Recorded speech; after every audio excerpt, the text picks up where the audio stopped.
I want you to give a huge round of applause, please, for Mr. Harrison Richards.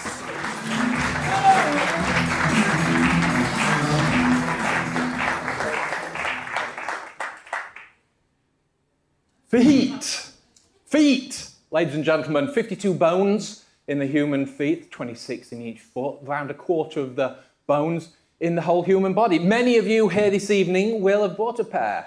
Very few of you will be using them to their full potential. Why? Because we tend to encase them in these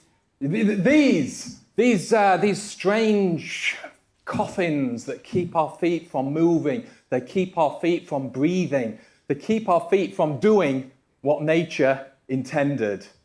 This is Aldous Huxley. Now, Aldous Huxley wrote a book in the 1950s called The Doors of Perception. In it, he documented his psychedelic drug use. He took psychedelic drugs. He wrote about how those drugs opened his mind to feel more of reality, to experience more of the world around him, to feel more of the world around him. I put it to you, ladies and gentlemen, that all he actually needed to do was kick off his shoes. These are traditional feet, these are normal feet that have never worn shoes. Look how spread out the toes are, look how wide the foot is. Might seem a little strange to our Western eyes to see normal, natural feet. It's a little like seeing the lip plate, a little strange for our Western eyes to think people are deforming their bodies for cultural, social, traditional reasons. But have a look at my first slide again, ladies and gentlemen. You see how our feet are kind of moving in, our toes are tucked to one side. Our feet are shoe-shaped. We are deforming our own bodies for social and traditional and cultural reasons. We're not even aware of it. It's not always been that way, ladies and gentlemen. For the majority of humanity's time on the planet, we've been barefoot. Look at these guys having a great time barefoot. I don't know what they're doing exactly, but I know what they're not doing. They're not suffering from athlete's foot. The shoe is the perfect place for mold, for bacteria to form.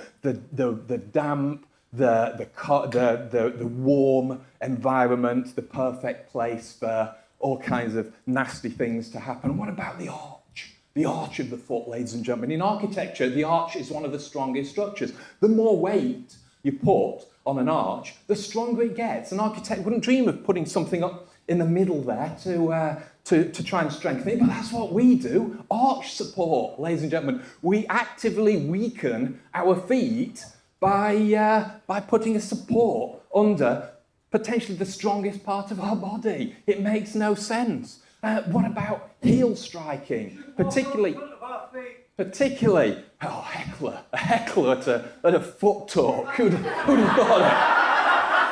Who'd have thought it? He's left in disgust. There's a feeling, ladies and gentlemen, that when you're barefoot, it's you kind of get used to it because your feet kind of scab over in time. That's not what happens.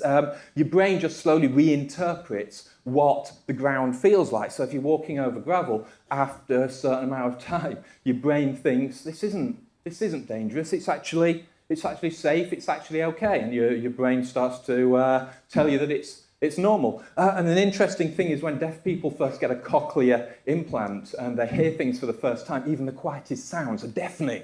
They hurt. And that's just the brain saying, whoa, danger. We're just going to test the waters here, see if it's safe. It is safe. Let's treat this as normal. That's exactly what happens with your feet. You don't lose sensation under your feet. You just start to perceive the potentially dangerous surfaces as normal. This is a good question. That's slide 21.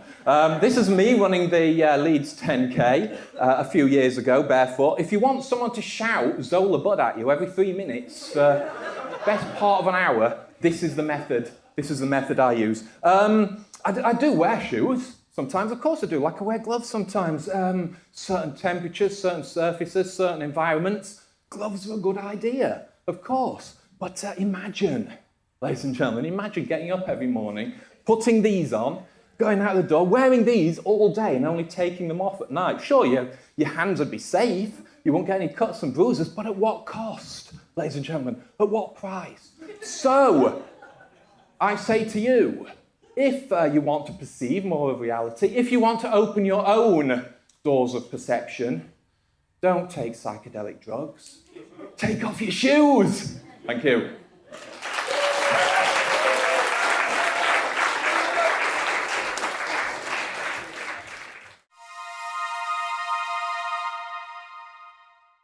Thanks for watching. If you enjoyed this video, you can see others on the Bettakultcha YouTube channel. Subscribe now and you'll be notified when new ones are uploaded.